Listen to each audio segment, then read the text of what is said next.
cœur voyage le jour et voyage la nuit. Alors c'est l'aigle à deux têtes, mais pourquoi elle reste méconnue, allez savoir. Voilà, parce que alors, l'aigle à deux têtes, c'est une grande pièce mythique de Cocteau, écrite en 1943 pendant la guerre. Une parabole sur Sissi, une reine avec des voiles qui se promène dans un château entouré de forêts, de gens qui battent dans la forêt, qui rencontre un anarchiste, la légende de Louis II de Bavière, la légende de Sicile, les Wittelsbach, les Habsbourg. Une pièce qui avait été popularisée par Edwige Feuillère, très théâtreuse, comme ça, qui jouait le théâtre. Ah oui, oui, oui. Et Jean Marais. Et puis Jean Marais, bien bah évidemment. oui. Voilà. Et alors la pièce, elle était rarement reprise parce que elle était un peu lourde de symboles, lourde de toute une histoire et une légende. Et elle faisait peur. Alors il y a un jeune metteur en scène qui s'appelle Issam Shell, qui vient du Canada, qui l'a joué en France dans le théâtre du Ranelagh, qui est entièrement boisé, comme si vous jouiez dans les splendeurs des Amberson d'Orson Welles. Le plafond est ouvragé, c'est fait. Et alors, il a toiletté la pièce, il l'a adapté, et surtout, ce qu'il a trouvé de formidable, il a trouvé deux comédiens épatants, jeunes, dynamisants, énergiques, qui sont Feuillère, actrice formidable, mais loin de Feuillère, et puis loin de Jean Marais aussi. Alors ces comédiens, je ne vais pas vous dire tout de suite qui c'est. Non, on ne va pas donner leur nom. Non, parce qu'ils sont... Parce que ça va vous influencer. Voilà, ils sont épatants. Allez les voir et les filmer parce qu'ils sont totalement épatants. Ils électrifient complètement cette pièce, ils la rendent actuelle et ils introduisent... Ils électrisent, vous vouliez dire. Électrifient. Électrifier, c'est bête de courant. Vous voyez, électrifient, comme ça. Très bien. Et alors, surtout, c'est qu'ils introduisent... Cette pièce, ils la situent dans la tradition dans la modernité ou la modernité dans la tradition, si j'ose dire. Bon. Donc, allons au théâtre du Ranelagh. Oui, allons. Et vous allez voir, découvrir, regardez ces deux comédiens qui donnent... Et après, on vous dira les noms. Voilà, vous allez voir.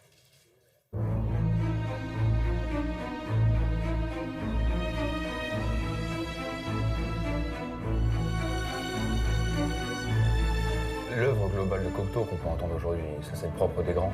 Jouer un anarchiste aujourd'hui, c'est un élan de révolte, mais en même temps c'est un élan de pureté, c'est un désir d'idéal. C'est un anarchiste, c'est un idéaliste. Et lui, c'est un idéaliste.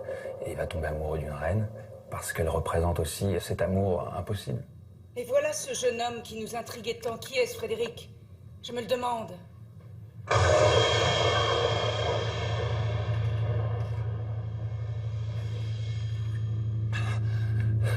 Une reine tragique, pour moi, c'est un défi, un immense honneur, surtout une reine tragique de Cocteau. C'est parler de poésie pendant 1h20, c'est beaucoup d'émotions, tout le temps, tous les soirs.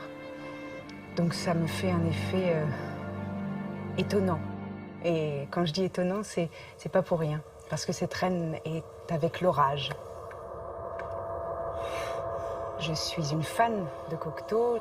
J'ai beaucoup travaillé, avec beaucoup de passion, pour réussir cette audition. D'ailleurs, tous les soirs, je lui parle à Jean.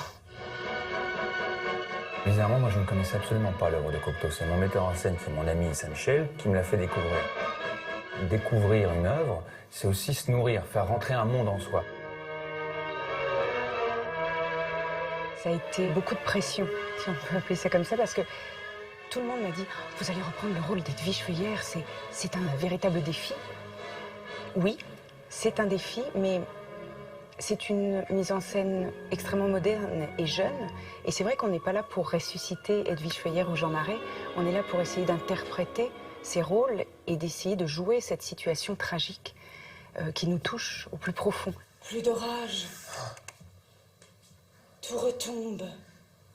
Et tout s'endort. On a refusé catégoriquement de regarder le film.